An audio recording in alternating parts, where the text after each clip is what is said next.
네 원하는 것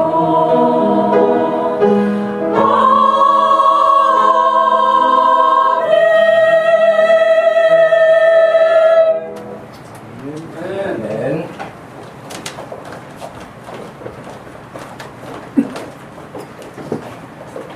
기업육사님 영상을 보니까 동아리반 유치원 생각나게 귀여운 노래가 나오셨어요.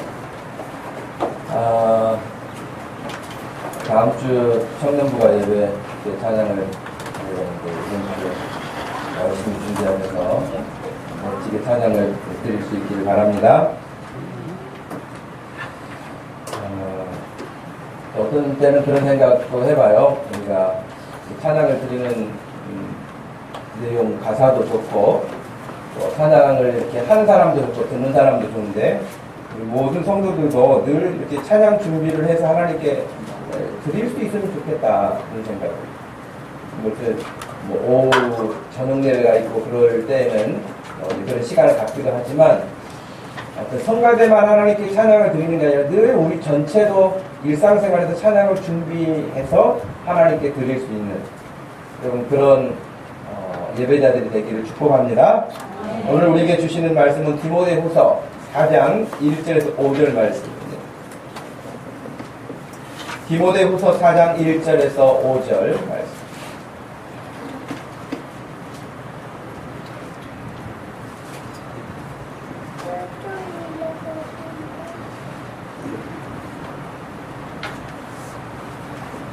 찾으셨으면 우리 한 목소리로 말씀을 같이 읽겠습니다. 하나님 앞과 살아있는 자와 죽은 자를 심판하실 그리스도 예수 앞에서 그가 나타나실 것과 그의 나라를 두고 엄히 명하노니 너는 말씀을 전파하라. 때를 얻든지 못 얻든지 한국이스라. 범사에 오래 참음과 경책하며 경계하며 원하라. 때가 이르리니 사람이 다른 교훈을 받지 아니하며 귀가 가리워서 자기의 사욕을 따를 스승을 많이 두고 또 그 길을 진리에서 돌이켜 허탄한 이야기를 따르리라. 그러나 너는 모든 일에 신중하여 고난을 받으며 전도자의 일을 하며 내 직무를 다하라. 아멘. 우리 제목을 한번 같이 읽어볼까요? 내 직무를 다하라. 내 직무를 다하라. 예. 디모데후서는 사도 바울이 정말 힘있게 종횡무진 그의 삶을 정말 홍두리째 불태워서 오직 예수 그리스도를 모르는 사람들에게 예수 그리스도가 우리의 주 되시고 우리의 생명 되신다. 그 사실을 알려준 그 한 가지를 위해서 정말 인생의 모든 것을 불태웠던 사람이에요. 그만큼 배경도 좋은 사람, 가문도 좋은 사람, 공부도 많이 한 사람이 여러분 철학을 가르치러 다니거나 다른 이론을 가르치러 다니는 게 아니라 오직 예수 그리스도 그분을 증거하기 위해서 하는 거예요. 여러분 좀 어떻게 생각하면 좀 너무 낭비적인 거 아닐까? 왜? 공부를 그렇게 많이 하고 좋은 배경을 가지고 있는 그 사람이 다른 일을 위해서 일했다고 한다면 얼마든지 성과도 낼 수 있고 글을 쓸 터인데 세상적인 관점으로 본다면 아니 그리 훌륭한 사람이 공부 많이 한 사람이 겨우 예수 그리스도만 예수님만 다른 사람에게 알려주러 다녀 그 인생 동안 그럴 수 있지 않을까요? 만약에 어떤 사람이 음식이 너무 맛있는 것이 있었어요. 그러니까 이 사람이 박사학위도 공부를 마치고 정말 사회적인 능력도 있고 배경도 있는데 아무것도 안 하고 그 집 맛있다고만 자랑하고 다녀. 전국을 다니는 거예요. 그 집 가서 꼭 밥을 한번 먹어보세요. 그러면서 여러분 그렇게 산다면 다른 사람들이 어떻게 생각할까요? 정상을 보지는 않겠죠. 물론 그 식당에서는 조금 후원을 해줄지는 모르겠지만 여러분 그렇게 공부 많이 한 사람이 겨우 밥 먹는 식당 하나 소개하기 위해서 자기의 생애를 쓴다면 그건 여러분 정말 어리석은 일일 거예요. 그런데 예수 그리스도를 모르는 사람들에게 혹은 예수님을 안다고 하지만 어설프게 알고 있는 사람들에게 예수 그리스도가 우리의 생명입니다. 예수 그리스도를 믿어야만 됩니다. 예수님만이 소망입니다. 이런 사실에 대해서 사람들에게 증거하러 다녔단 말이에요. 얼마든지 세상적으로 자기가 누릴 수 있는 것도 많고요. 얼마든지 편안하게 혹은 사람들로부터 존경도 받을 수 있고요. 사람들로부터 인기를 얻을 수도 있고요. 그런 모든 것들을 다 갖추고 있는 사람 사도 바울이었는데 그런 것들에 전혀 마음을 두지 않고 오직 예수님에게만 마음을 두고 예수님을 다른 사람에게 전하는 삶으로 정말 최선을 다했고, 그리고 이제 디모데 후서를 쓸 때쯤에는 디모데 후서를 쓰면서 유언과 같이 마지막으로 정말 젊은 목사, 사랑하는 아들과 같은 목사 디모데에게 자기의 심정을 다 표현하는 그런 내용 가운데 일부를 우리가 읽은 것입니다. 오늘 읽었던 본문 말씀에 보면은 명령어가 9가지가 나옵니다. 여러분 1절부터 5절까지 보면은 헬라어에서도 이게 명령형 동사로 사용되어 있는데 계속 그 일을 강력하게 하도록 하는 강력한 명령의 의미죠. 첫 번째는 말씀을 전파하라. 두 번째는 때를 얻든지 못 얻든지 힘쓰라. 세 번째는 경책하라. 네 번째 경계하라. 다섯 번째 권하라. 여섯 번째 모든 일에 신중하라. 일곱 번째 고난을 받으라. 여덟 번째 전도자의 일을 하라. 아홉 번째 직무를 다하라. 하라고 명령을. 어떻게 보면 여러분 유언장과 같은 심정으로 이 말씀을 지금 디모데에게 보내고 있는데 어떻게 보면 다른 말을 할 말이 얼마나 많이 있지 않겠습니까? 그런데도 불구하고 강력한 명령을 9가지나 그에게 지금 이 짧은 본문에서도 남기고 있는 것을 본다면 그가 살아왔던 삶도 그랬지만 자기의 삶이 이렇게 하나님 앞에 복음으로 끝나지만 내 이후에도 디모데 네가 계속해서 내가 하던 일들을 감당해 주기를 바란다. 그런 뜻이겠죠.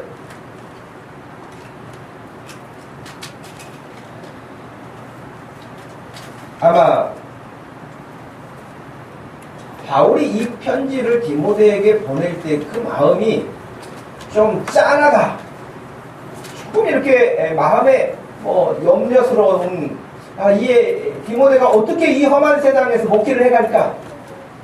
나는 어차피 지금 지난 세월들을 다 이기고 여기까지 달려왔지만 이제 남은 인생 동안 앞으로 세상이 더 험하게 느껴지는데 디모데가 어떻게 이것을 감당해낼 수 있을까라고 하는 마음 때문에 어떻게 보면 마음 한쪽에 애잔한 마음도 있었겠지만 그냥 위로하고 그래 하여튼 힘든 일도 있을 거야. 그러나 너는 뭐 어떻게 할 거야 하면서 겨우 달래듯이 말하는 게 아니에요.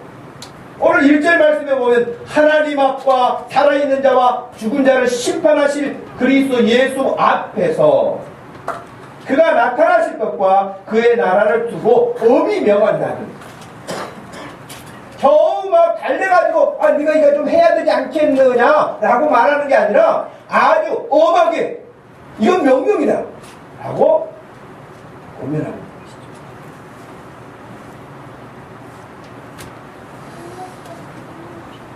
마음에는 100번 1000번이고 디모데를 안쓰럽게 생각하기도 하고 디모데를 응원하는 마음도 있고 더 부드럽고 따뜻하고 그런 마음들이 가득 찼겠지만 오히려 그런 마음을 더 강한 명령어로 바꾸어서 표현하고 있는 바울의 모습을 우리가 읽은 것입니다. 왜 그런 이야기를 했을까요? 디모데가 사역하는 시대, 앞으로 사역해 가야 할 시대, 그런 시대를 생각할 때에 여러분 고린도후서 11장에 보면은 사도 바울이 얼마나 복음 전하다가 당한 고난의 이야기를 썼습니까?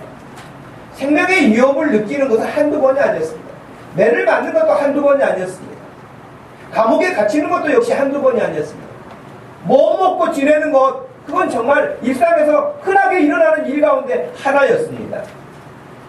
여러분 그렇게 살았던, 그리고 지금도 사도 바울은 감옥에서 갇혀있는, 자기의 삶 가운데 참 많은 부분을 감옥에서 지내야 했던, 그리고 자기의 생명도 이제 거의 꺼져가는 촛불처럼 얼마 남겨지지 않았다고 하는, 결국은 순교를 앞두고 있는 바울이란 말이죠.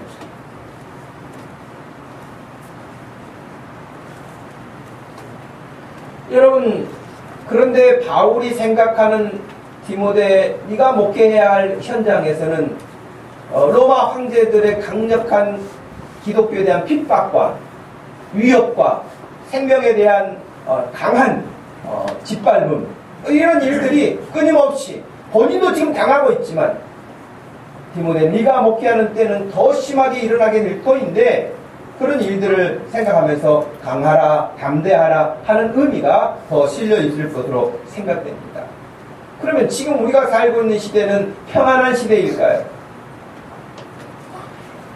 바울이 디모데에게 편지를 보냈을 때처럼 우리의 지금 상황을 여러분 살펴본다면 우리는 너무 편안하고, 우리는 너무 문제가 없고, 우리는 너무 모든 것들이 다 좋은 상태이기 때문에 바울이 그렇게 걱정하지 않아도, 우리에게 그렇게 명령하지 않아도 뭐 되지 않는 시대일까요? 생각할지 몰라요. 그런데 지금 시대는 여러분, 차라리 신사참배하던 요구를 하던 일제시대처럼 요구를 한다면, 눈에 보이니까 사람들이 눈에 보이는 것으로 인해서 긴장감을 가질 수 있잖아요. 로마 시대에도 황제가 있고 예수 믿는 사람들을 잡아가기도 하고 죽이기도 하고 하는 이런 일들 때문에 사람들이 긴장감을 가지고 살았잖아요. 그런데 지금 대한민국에 살면서 여러분 교회 온다고 누가 잡아가는 사람도 없고요, 여러분 핍박하는 사람도 없기 때문에 영적으로 완전히 무장 해제당한, 군인들이 전쟁을 하려면은 완전 무장을 하고 긴장감을 가지고 상대를 주시를 하고 경계를 하고 위험한 어떤 그런 접근을 받았을 때 대응을 해야 되는데, 지금 우리 영적 상태를 보면 완전히 긴장이 이완되어 있는, 총도 놔두고 실탄도 다 놔두고 무기도 다 내려놓고 옷도 다 앞으로 제쳐놓고 그냥 TV 보면서 쉬고 있는, 그래도 피곤하다, 좀 쉬자. 아마 이런 것들만 노래하듯이, 그리고 뭐 아무 일도 없는데 뭐, 이런 식의 영적에 완전히 안일함 가운데 빠져 들어가 있는 시대가 아닙니다.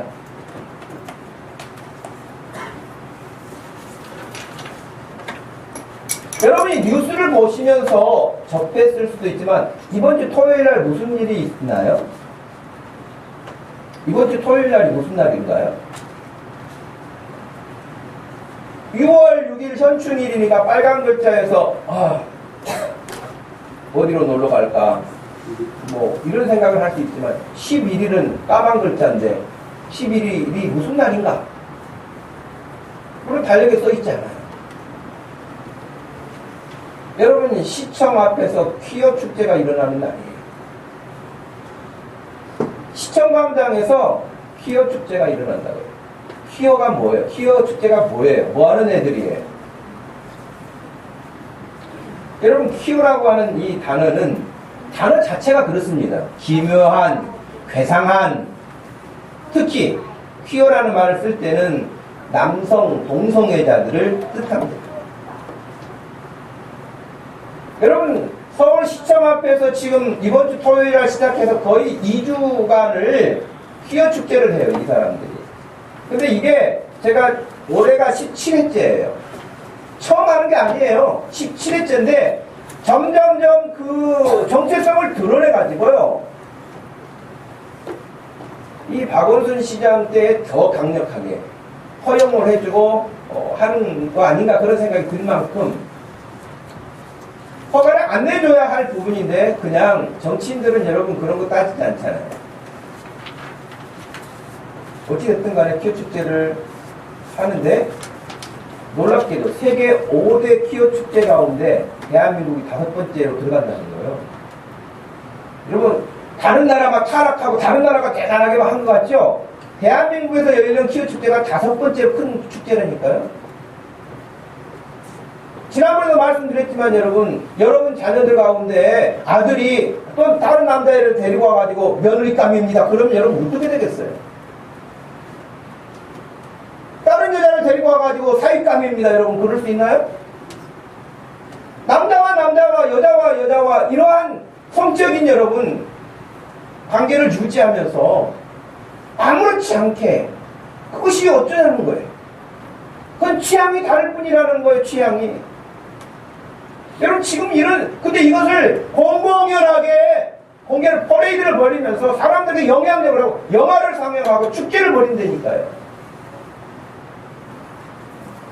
제가 왜 이 말씀을 드리냐? 여러분 지금 영적 긴장감이 우리가 얼마나 해이되었는가 하는 그런 이야기예요. 물론 이런 것들을 다 인식 못할 수도 있겠죠. 그러나 기도하는 사람, 하나님의 사람, 이 땅에서 하나님의 나라를 이루며 살아야 할 여러분들은 지금 대한민국이라는 이 나라가 어디를 향해서 가고 있는지, 이 사회는 무엇을 지금 중요시 여기고 살고 있는지, 하나님의 백성인 우리들은 어디에 마음을 두고 살아야 하는지를 늘 생각해야 되지 않겠습니까?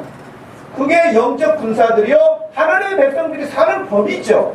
그러나 주일날 예배드리는 것 말고는 그냥 이런 밖에서 사는 사람들과 별 차이 없이 살아버린다고 한다면 그건 여러분 내가 정말 그리스도인지 아닌지에 대해서 한번 점검을 받아봐야 할 그런 일이 아니겠습니까?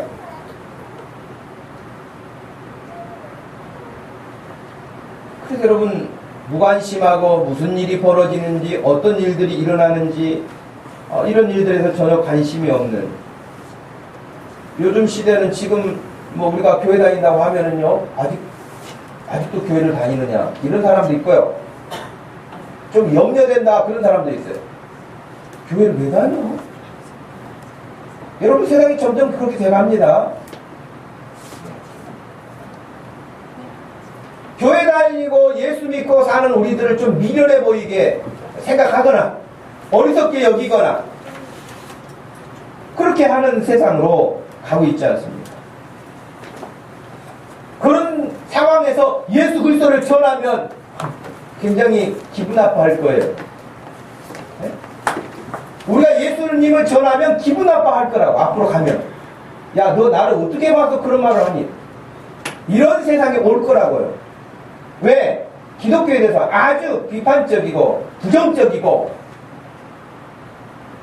폐쇄적이고 나쁜 것은 다 기독교의 앞에 붙여서 그렇게 거리감을 두기 때문에 그럴 것입니다. 이런 세상에서도 여전하게 우리가 예수 그리스도만이 소망입니다. 예수 그리스도만이 우리의 대안입니다. 예수 그리스도만이 우리의 생명입니다 라고 말할 수 있는 사람들, 그런 사람들이 오늘 여기 모인 사람들이고 우리가 그렇게 살아야 할 줄로 믿습니다. 여러분 그렇기 때문에 오늘 읽었던 말씀 중에서도 특별히 5절에 너의 직무를 다하라, 그냥 전도 좀 해라 가 아니고 어디 명하노니 내 직무를 다하라는 거예요. 내 직무를 다하라.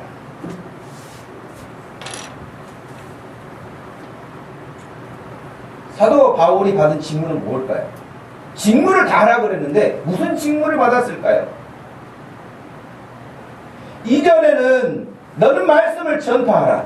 그 말씀을 전파하는 일에 항상 힘쓰라. 가르치고 경책하라. 경계하고 권하라. 허탄한 이야기를 따르면서 그 길을 진리에서 돌이키는 세상이라도 그래도 너는 너의 직무 곧 말씀을 전파하는 그 일에 힘쓰고 그 일을 힘을 다해서 하라.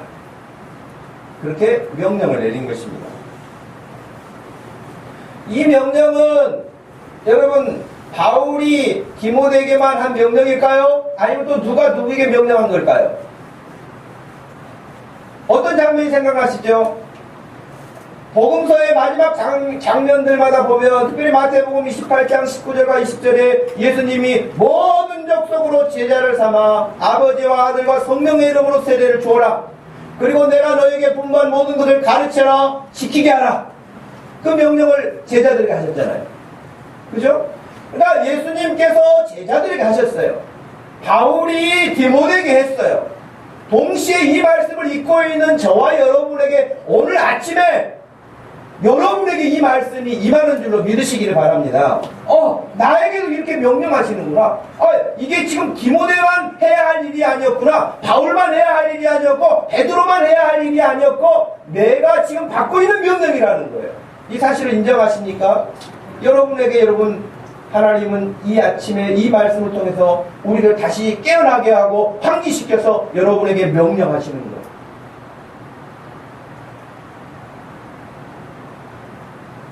그것은 아무리 사람들이 허탄한 이야기를 좋아하고 귀를 가리고 진리에서 떠난다 할지라도, 그러나 여전하게 해야 할 일은, 우리가 해야 할 일은 우리에게 직무를 다 맡기신 예수 그리스도의 생명의 복음을 전파하는 그 일이. 사도행전 1장 8절 말씀에서도 성령이 임하신 이유는 물론 우리를 구원하시는 일에 감동도 주시고 은혜도 주시는 일이지만 내 증인이 되도록, 내 증거자가 되도록 하시기 위해서 성령님이 오셨다는 거예요. 여러분, 성령님이 오셔서 여러분 예수 믿게 한 것은 그냥 여러분 예수 믿고 혼자 그냥 끝나는 문제가 아니라 그 예수에 대하여서 또 다른 사람들 앞에 서서 증언하고 증거자로 살라는 거예요. 이것은 교회를 부흥하게 하고 사람의 숫자를 증가시키는 거하고는 상관이 없는 일입니다. 성경 어디에도 여러분 빨리 100명을 만들어라, 500명을 만들어라, 10,000명을 만들어라 그런 이야기는 없습니다. 그렇게 요구하시지도 않습니다. 그러면 여러분 예수님은 겨우 12명, 그 중에서도 하나 배신하고 가룟유다 빼면 11명 제자 삼고 가신 예수님 얼마나 실패자처럼 보입니까? 11명인데. 그리고 또 예수님이 십자가에 달려서 다 도망간 제자들인데 형편없는 제자들 아니겠습니까? 그러니 직무를 다하라, 복음을 전파하라고 그랬지 몇 명을 만들려고 하는 의미가 아니에요. 그러므로 여기 앉아있는 저와 여러분들이 해야 할 일은 여기 지금 몇 명이 앉아서 예배 드리냐가 중요한 게 아니라 비록 한 명이 여기서 예배를 드린다 할지라도 하나님의 사람으로 지금 내가 서서 살고 있느냐의 문제인 것이에요.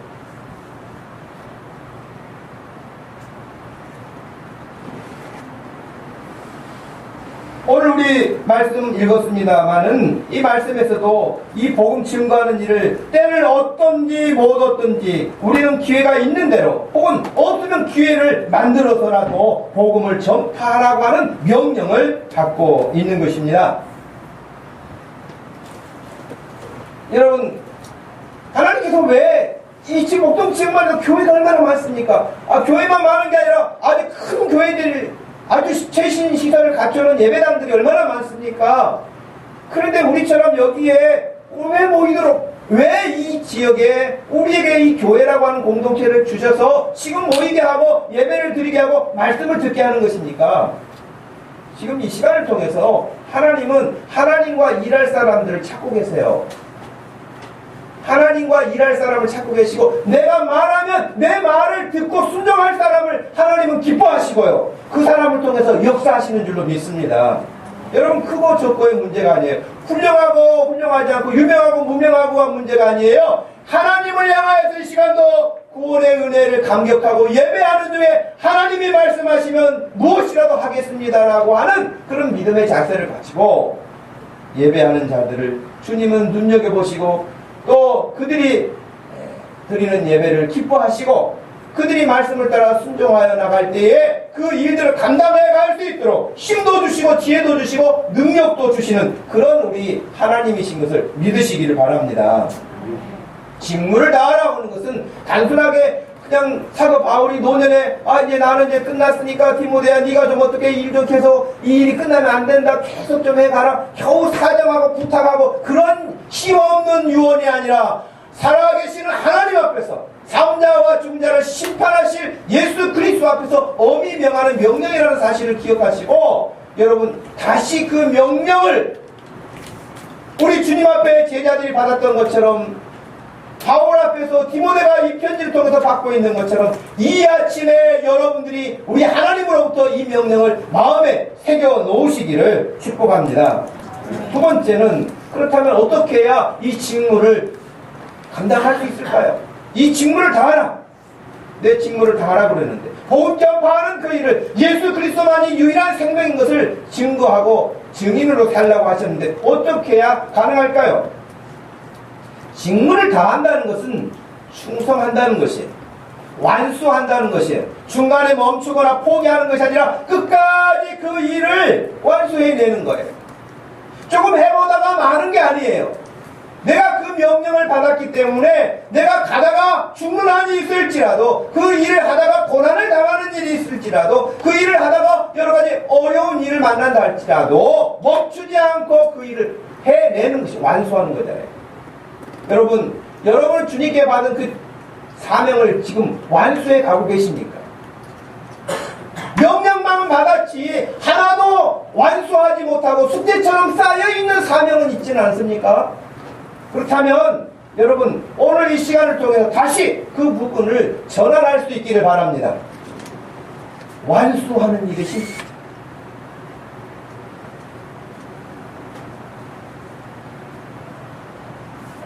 우리 자신들이 하나님 앞에서 믿음으로 살려고 할 때 여러분 왜 어려운 일이 없겠습니까? 왜 힘든 일이 없겠습니까? 왜 장애물이 없겠습니까? 6절 우리가 잊지 않았습니다만은 사도 바울은 나는 이미 부어드린 재물과 같이 재물로 드려졌고 세상을 떠날 때가 되었다. 나는 선한 싸움을 싸우고 경주를 마치고 믿음을 지켰다. 나 여기까지 올 때 그냥 온 거 아니다. 내가 믿음을 지키기 위해서 내가 생명 걸고 싸웠다. 왜? 무엇을 위해서? 복음을 위해서 그랬다는 거야. 바울이 돈 버는 어떤 그런 영리를 위해서 그랬습니까? 아니면 자기 명예 실추당해서 자기 명예 회복해달라고 고소를 했습니까? 그런 일이 없습니다. 오직 예수 그리스도를 증언하는 그 일을 위해서 감옥에도 가고 매도 맞고 굶주리기도 하고 어려운 일을 당하면서 내가 선한 싸움을 다 싸웠다는 거예요. 여러분은 지금 무슨 싸움을 싸우고 계십니까? 여러분이 예수 믿는 사람으로서 어떤 선한 싸움을 싸우고 계십니까?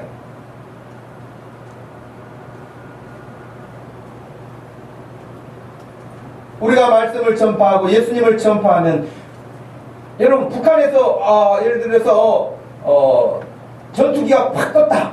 그러면 지금 우리 오산 공군기지에서 전부 다 여러분 감시하고 있지 않습니까? 한반도 전역에서 일어나는 주변에서 일어나는 것들을 다 레이더망을 통해서 보고 있어요.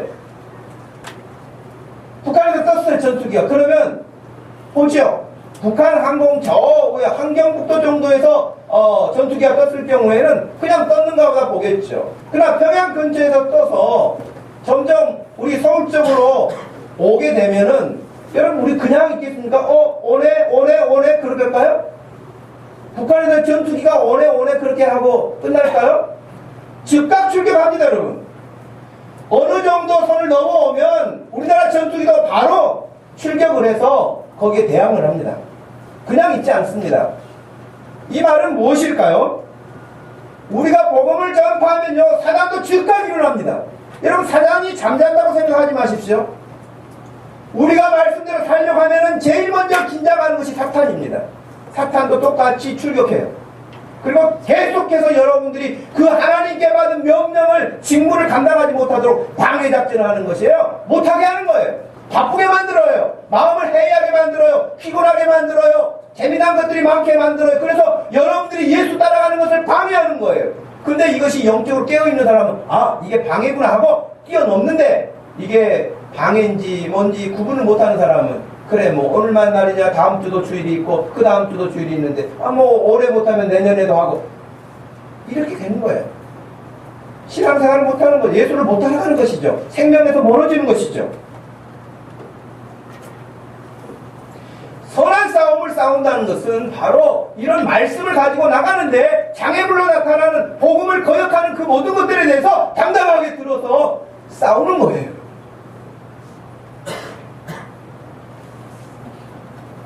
저는 예배 시간에도 여러분들이 싸우기를 바랍니다. 예배 시간에도 싸우기를 바라요. 뭘 싸워요? 그냥 졸음하고도 싸워야 되고요. 졸음이 오면 여러분 스스로가 긴장해가지고 허리를 꼿꼿하게 세워야 돼요. 그냥 주여 은혜입니다. 할렐루야. 아멘. 아직 안 끝났네. 이러고 앉아있으면 그 영 죽은 거예요. 죽은 거. 여러분 제가 이거 소리를 높이고 해도요. 여러분 받아들이지 않으면 여러분 끝 아닙니까? 아무 유익이 없는 거 아니겠어요? 태평양에 여러분 병을 던져놔서 그 마개가 막혀있는 병에는 물 한 방울이 안 들어간다는 이야기 하잖아요. 아무리 은혜의 자리에 있다 할지라도 여러분 마음의 문이 닫혀가지고 아무것도 긴장감을 받아들이지 않는다면 아무 일이 일어나지 않아요. 그러니 여기서 싸워야 되는 거예요. 첫 번째 어젯밤부터 싸웠어야죠. 어젯밤부터 예배 시간에 졸지 않도록 좋은 컨디션을 유지하도록 잠도 충분히 자고 아침에 일찍 일어나서 정신 말짱하게 와서 하나님께 예배 드리는데 최고의 예배를 드려야 된다. 그런 마음을 가지고 와야 돼요. 그냥 허겁지겁 어떻게 보니까 왔는데 아이고 이제 좀 비오니까 시원하고 이제 할만하네. 아이고 뭐 이렇게 은혜로운지 졸리니 이러고 있으면 여러분 영혼이 망하는 거 아닙니까? 교회를 그렇게 10년 다녀도 아무 소리가 없어요. 그렇게 되면 여러분 그렇기 때문에 사도 바울은 복음 전파하면서 부딪히는 그런 일들로 인해서 물러서지 않고 선한 싸움을 싸웠다고 이야기를 하는 것이에요. 그런데 문제는 3절 한번 읽어볼까요? 3절, 4절 말씀 같이 한번 소리내서 읽어보십시다. 시작! 때가 이르리니 사람이 바른 조언을 받지 아니하며 귀가 가리워서 자기의 사욕을 따를 스승을 많이 두고 또 그 귀를 진리에서 돌이켜 허탄한 이야기를 따르리라. 그런다는 거예요.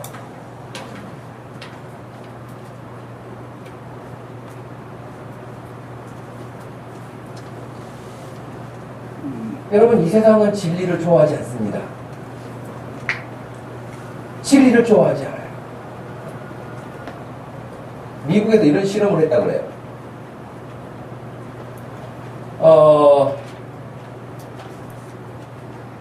빨간색이 색 중에는 최고의 색이다. 이게 진리입니까? 아니면 어떤 개인의 취향입니까? 라고 물었어요. 답이 뭐죠? 그렇죠. 개인의 취향이죠. 네. 맛있는 음식은 피자다. 근데 이것은 취향입니까? 진리입니까? 그건 취향이죠. 예수 그리스도는 하나님의 아들이다. 그랬더니 대부분의 청소년들이 취향으로 답을 했어요. 종교, 개인의 취향이라는 거예요. 하나님의 아들 예수 그리스도 개인의 관점에 따라 다르기 때문에 나는 그렇게 생각하지 않는다는 개인의 취향, 기독교의 신앙에 관심 있는 너나 그렇지 나는 그렇지 않다. 진리가 아니라는 거예요. 한마디로 진리가 아니라는 거예요. 그런데 그런 사람들에게 예수 그리스도가 진리다 이렇게 말하면은 너 왜 그렇게 나한테 강요하냐 그렇게 말하지 않겠습니까? 자기는 진리라고 생각하지 않는데요.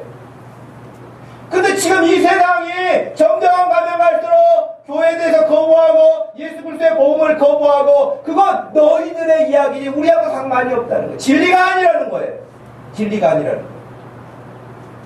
오늘 이 말씀에서도 진리에서 귀를 돌이켜서 허탄한 이야기, 아무 쓸데 없는 이야기에 마음을 빼앗겨가지고 그냥 송중기만 나타나가지고 한번 악수를 한번 해봤어요.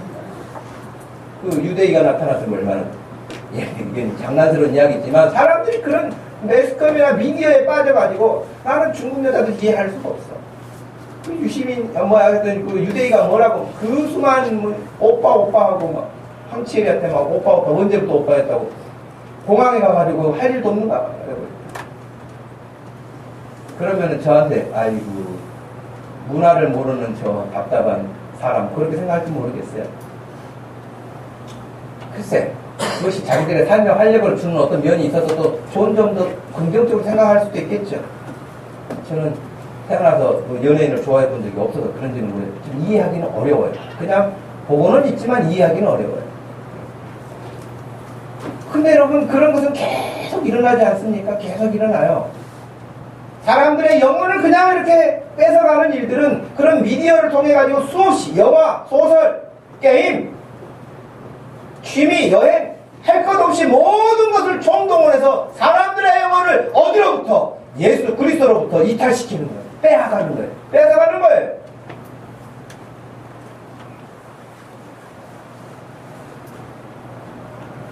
디모데후서 3장 8절에 보면 얀네와 얀브레가 모세를 대적한 것 같이 이렇게 나와요. 이야기는 이 사람들은 지금 아마 학자들이 말하기를 태양신을 섬기고 이집트에서 그렇게 우상을 섬기는 마술사들이라는 거예요. 그런데 그들이 진리의 말씀을 선포하는 모세를 대적했다는 거예요. 그것처럼 지금 이 시대에도 하나님의 말씀이 진리를 대적한다는 거예요.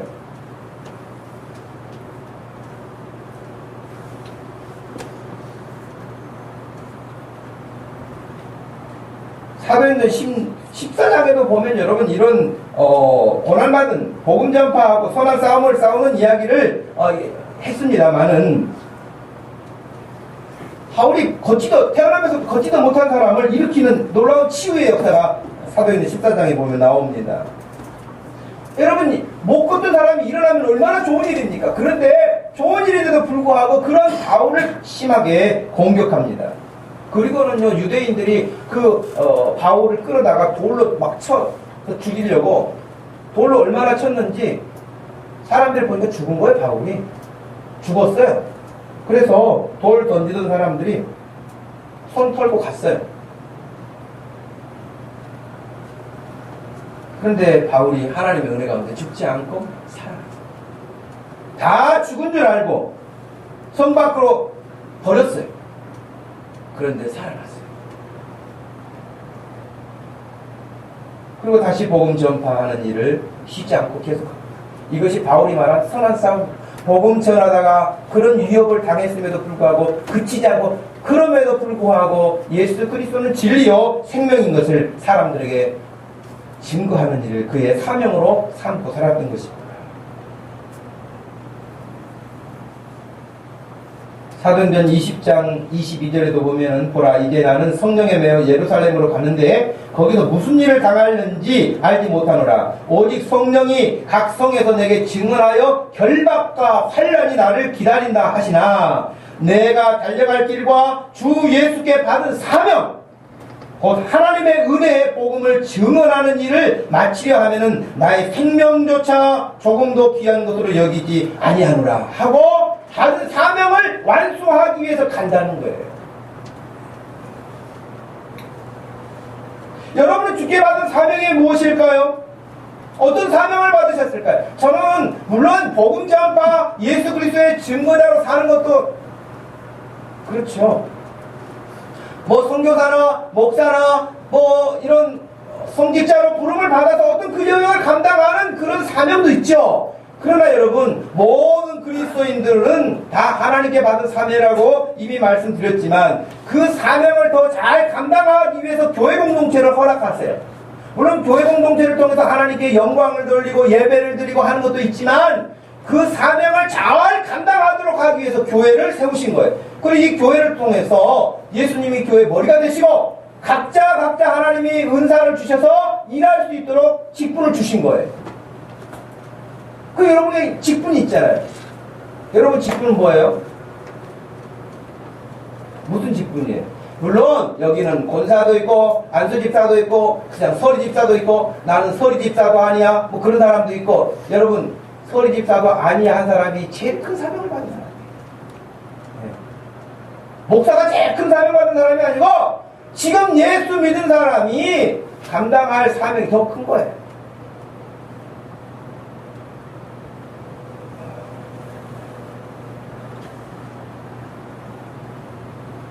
여러분, 제가 전도할 사람이 많겠습니까? 이제 2주 전에 등록하신 우리 이진화 형제가 전도할 사람이 더 많겠습니까? 예? 당연히 이진화 형제가 전도할 사람이 많아요. 저는 다 예수 믿는 사람만 만나고 다녀요. 거의가. 주로 목사님들을 만나고 친구들도 만나고 다 예수 믿는 사람이 대부분이고, 만나도 또 성도들 만나고. 그러니까 근데 이제나 형들은 지금까지 예수 안 믿고 살다가 왔기 때문에 주변이 다 안 믿는 사람들이야. 그리고 사명이 제일 큰 줄로 믿습니다. 네. 그런 거예요. 사실 그래요, 여러분. 사실이. 그러니 나는 집사도 아니고 나는 목사도 아니니까 나는 사명이 나는 그게 아니라 진짜 큰 사명이 다릅니다.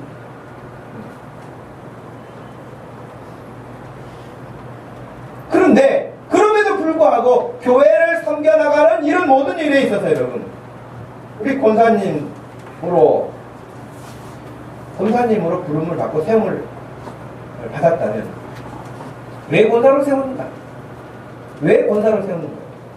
나이 들어서 권사로 세웠을까요? 제가 어제 파주에 시찰 관내에 임직식이 있어서 거기 갔는데 거기도 7명 권사 세우고 안수집사 2명, 장로 2명 이렇게 세우는 임직식에 갔다 왔는데, 그래도 거기는 안수집사까지만 안수를 하고 권사들에게 안수를 안 하더라고요. 그리고 우리 교회는요, 권사들 안수해서 세운 권사들이에요. 할렐루야. 네, 그냥 세운 권사가 아니라니까요. 안수해서 세운 권사이기 때문에 특별하기를 바라는 마음에서 했고 특별한 줄로 믿습니다. 예. 그러니 권사로 세움을 받았으면 정말 교회 살림을 위아래로 다 돌아보면서 감독도 해야 되고 또 그냥 잠자고 있는 애들이 있으면 그냥 가서 한데 그냥 날려서 정신 차리게 하고 그런 일도 권사가 해야 돼요. 네. 권사님 말을 잘 들어야 됩니다, 여러분. 왜? 여러분들이 못 보는 일을 권사를 볼 수 있거든요. 교회를 전체를 보면서. 집사님 그러면 되겠어 그러면은 이해하고 그렇게 저는 몰랐네 하고 얼른 따라서 해야지. 아이고 언제 권사 됐다고 이러면 그 영혼 망한 거예요. 네? 권사로 교회 안수집사로 세우신 분들 여러분 안수집사로 세울 때 앞에 안수받고 앞에 또 이렇게 뭐 선서하고 그럴 때 무슨 마음이었습니까? 우리 교회에서 그래도 내가 안수집사니까 목사님 그다음에 권사님이 높은가 안수집사가 높은가 그럼 내가 몇 번째 그랬습니까? 그런 사람은 없을 거 아닙니까?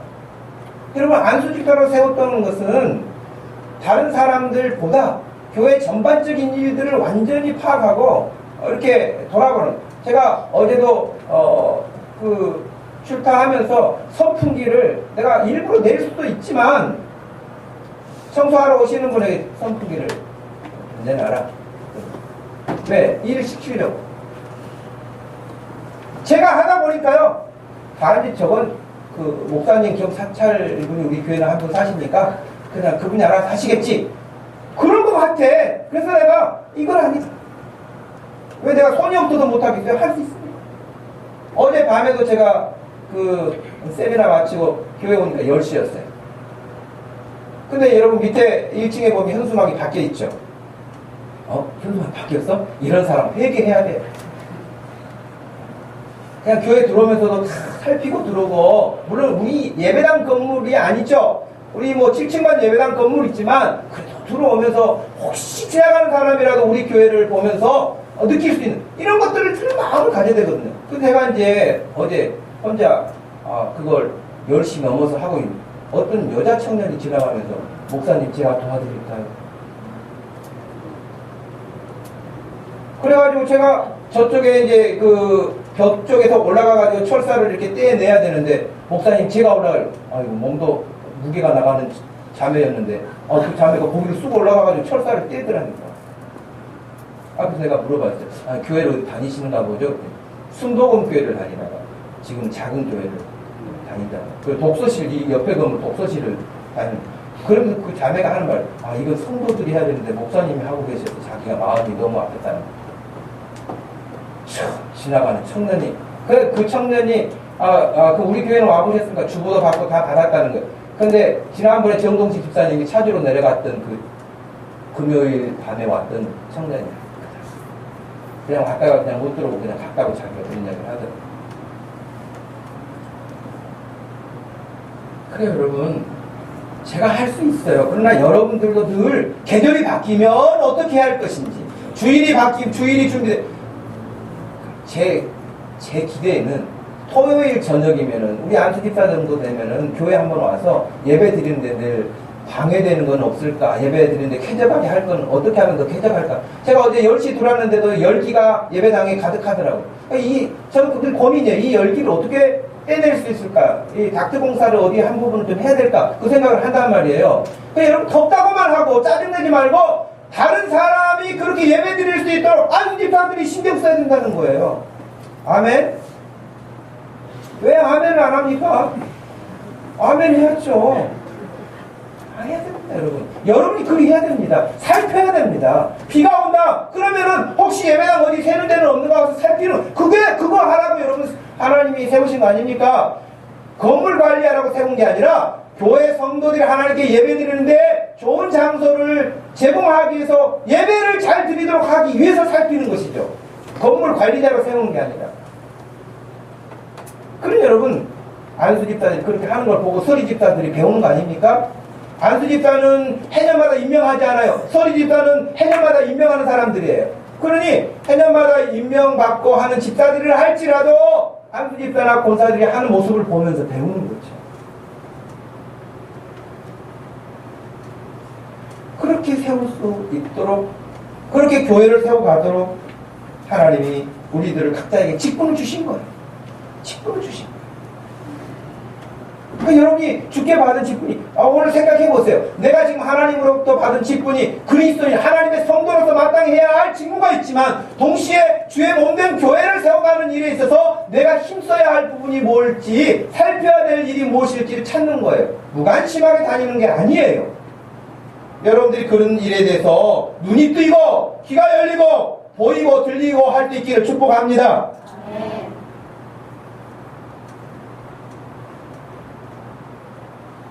우리 교회는 다른 교회에 비해서 직분이 많지 않아요.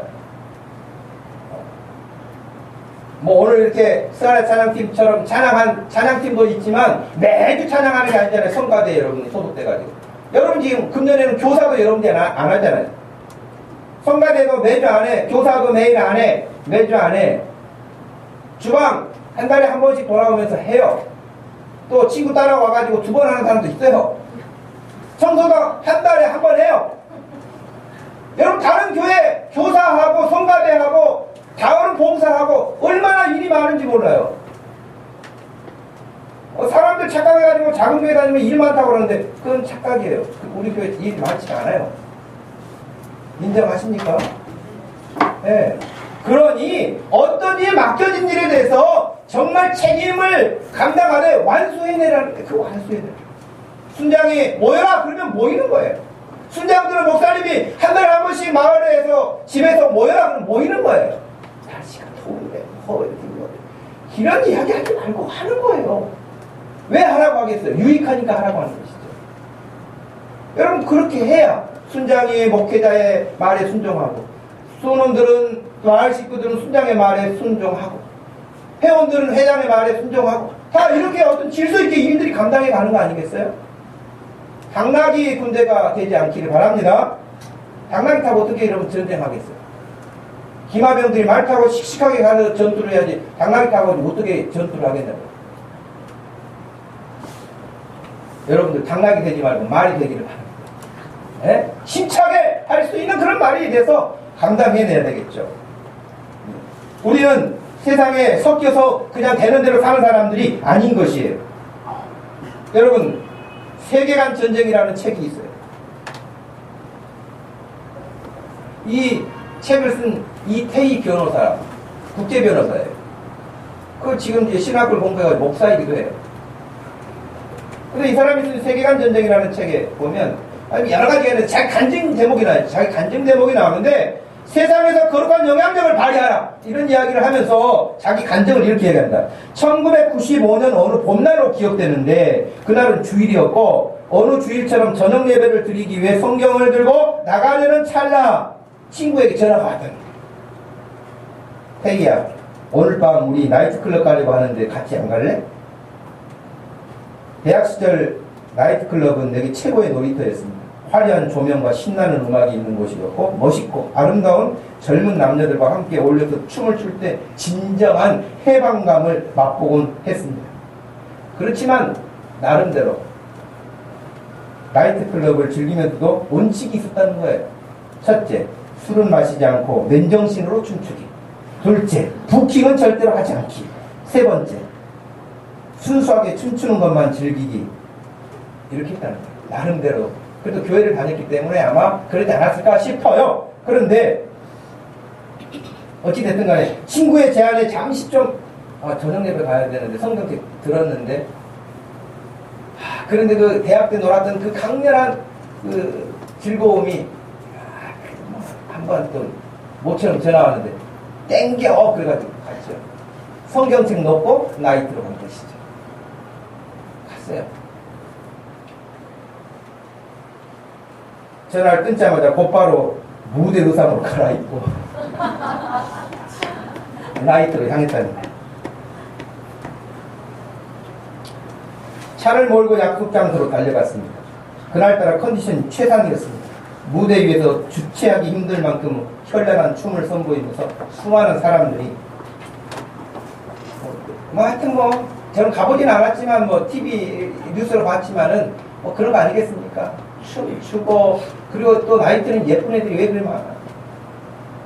시선을 어디 둬야 할지 모르는 그런 상황, 행복도 젊은 청년으로서 즐겼죠. 즐거운 시간을 보내고 난 며칠 후 밤 운전을 하면서 돌아오는 길이었습니다. 집에 거의 다 왔는데 유턴을 하려고 이렇게 하다가 갑자기 하얀색 소형차가 내 운전석 문을 강력하게 들이받았습니다. 순간 완전히 차는 아수라장이 되고 말았죠. 고함 소리, 또 자동차 경적 소리 시끄럽게 들리기도 했습니다. 나는 크게 다치지는 않았지만 넋이 나간 상태로 가까스로 문을 열고 아스팔트 위로 흩어진 유리 조각을 받고 서서 경찰을 기다리고 있었을 때였습니다. 그때 바로 그 순간에 말로 형언할 수 없는 신비스러운 음성이 나의 내면으로부터 들려왔습니다. 태어나서 처음으로 경험하는 것이었습니다. 아주 친숙하게 느껴졌지만 처음 듣는 음성이었고 내 마음을 녹일 만큼 따뜻했지만 영혼을 뒤흔든 아주 단호한 음성이었습니다. 태희야, 난 네가 구별된 삶을 살기 원한다 하는 것이 그가 듣는 음성입니다. 나는 네가 구별되어 살기를 원한다. 그것을 자기 감정에서 그렇게 썼어요.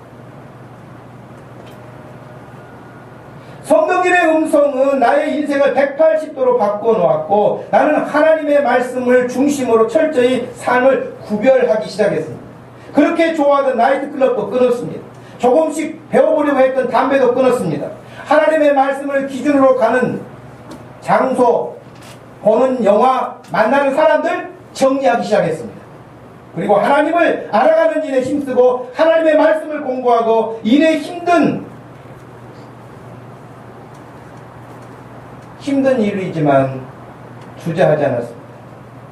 이 같은 삶을 하나님 말씀 중심으로 구별하기 시작하자 삶의 놀라운 일들이 일어나기 시작했습니다.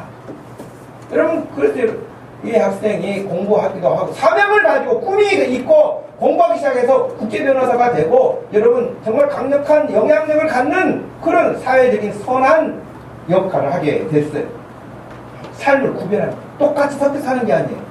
성령님이 이 이태희라고 하는 학생, 그 청년에게 그때 했던 이야기처럼 나는 네가 세상과 구별되어 사는 것을 원한다. 여러분, 동시에 오늘 여기 있는 여러분과 저에게도 하나님은 동일하게 말씀하십니다. 너희가 세상과 구별되어 살기 나는 원한다. 섞여 사는 거 원치 않다. 너희가 예수 믿는 사람인지 아닌지 구분 없이 사는 거 원치 않다. 하나님의 백성답게 살아라. 마지막 세 번째는 낙심하지 말라는 것입니다. 엄하게 그래서 명령했던 것이에요. 그냥 부탁하는 게 아니에요. 명령이에요. 명령은 여러분 중간에 끝나는 법이 없어요. 낙심하는 것이 아니에요. 하나님 앞과 살아있는 자와 죽은 자를 심판하실 그리스도 예수 앞에서 그가 나타나실 것과 그의 나라를 두고 엄히 명한다고 말하고 있는 것입니다. 넌 말씀을 전파하라. 2절에 때를 얻든지 못 얻든지 항상 힘쓰라. 경책하고 경계하고 고나라. 야단도 치라는 거예요. 말 듣지 않으면. 하나님의 말씀을 듣지 않으면 그 말씀 듣지 않은 것을 경책하라는 거예요. 여러분, 예수도 안 믿는데 어떻게 경책까지 하겠습니까? 예수 믿어서 겨우 교회 나왔는데 어떻게 경책하겠습니까? 사람들 다 두려워해요. 뭘 두려워해요? 사람을 두려워하는 거예요. 이 사람이 교회를 안 나오진 않을까? 이 사람이 교회를 떠나진 않을까? 이러면 우리가 위축되진 않을까? 여러분, 사람이 무섭습니까? 하나님이 무섭습니까? 누구를 두려워해야 되겠습니까? 하나님의 말씀에서 어긋난 것에 대해서 경책하는 거 필요합니다. 경책해야 됩니다. 바울은 디모데에게 그렇게 가르치고 있습니다. 그래서 디모데후서 1장 6절, 여러분 앞장으로 넘기셔서 한번 말씀을 보실까요? 디모데후서 1장 6절로 가보겠습니다.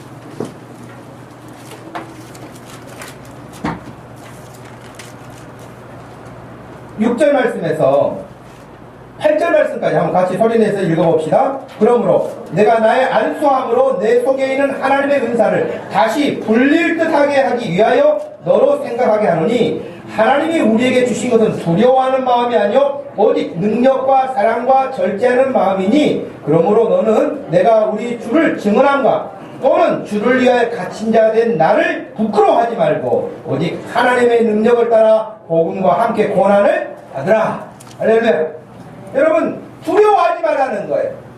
낙심하지 말라는 거예요. 어떻게 보면 그렇게 하나님 중심으로 열심히 산 바울이 왜 감옥에 갇혀 있어야 됩니까? 그 능력 많은 바울이 왜 감옥에 갇혀 있어야 됩니까? 다 뚫고 나와가지고 보라! 이렇게 해야 되는데. 근데 바울은 그렇게 말하지 않았어요. 그러면서 디모데 너 목사 안수 받을 때에 일꾼으로 세움을 받을 때에 안수했던 것처럼 다시 내가 너를 만나서 불릴 듯 일어나는 너의 심정이 되길 원한다, 그런 거예요. 여러분, 그렇기 때문에 기도하십시오. 안수 집사들, 권사 기도하십시오. 여러분, 하나님을 섬기면서 내 힘으로 할 수 없기 때문에 우리 마음속에 불같이 하나님이 뜨거운 열정을 주시도록 기도하십시오. 그래야 여러분이 살고 교회가 하나님의 선한 사명을 감당할 수 있는 것입니다. 우리 교회가 가야 할 길은 지금 내가 하고 있는 직분에 어떻게 하고 있느냐에 따라 다른 것입니다. 누가 대신해 주는 게 아닙니다. 내가 지금 교회를 섬기는 일에 있어서 내가 기도하고 내 직무를 다하고 있는가를 살필 때에 내가 그 일을 다 잘 감당하고 있으면 교회가 잘 감당하고 있는 것이며, 내가 그렇지 않고 있으면 못하고 있는 거 아니겠습니까? 우리 모두가 한 사람도 이탈되거나 나고자 되는 사람 없이 함께 주님 앞에 거룩한 시상대 앞에 다 설 수 있도록 서로 권하고 경책하고 경계해서 함께 성장해 갈 수 있기를 주님의 이름으로 축복합니다. 주님의 나라가 이 땅에서 우리 목동 주심교회를 통해서 이 지역사회 또 힘있게 펼쳐져 나가기를 소원합니다. 하나님 아버지 고맙고 감사합니다.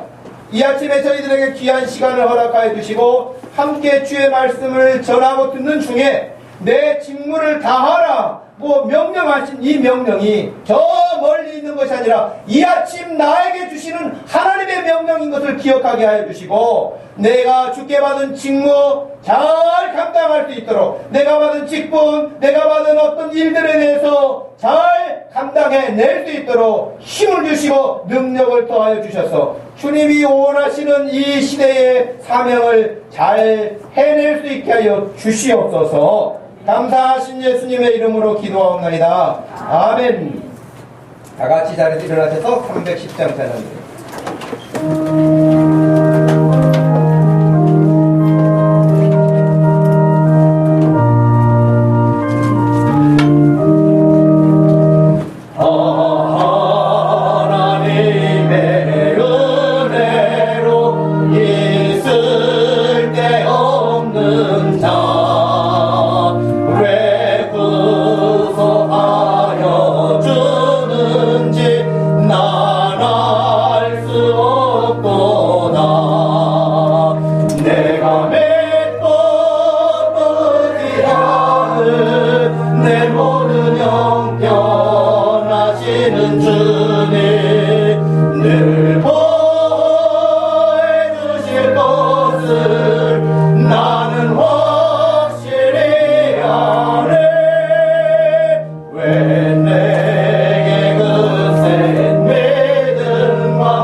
변하시는 주님 늘 보여주실 것을 나는 확실히 아네.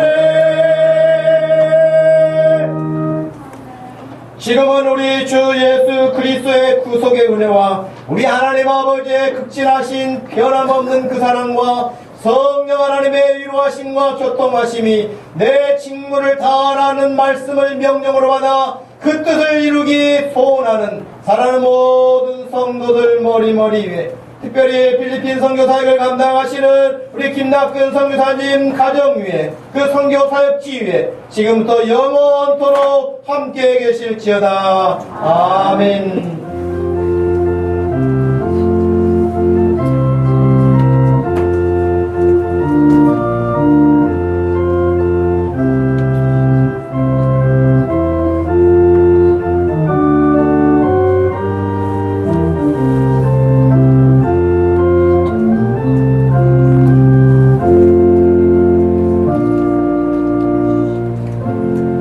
잠깐만 자리에 앉아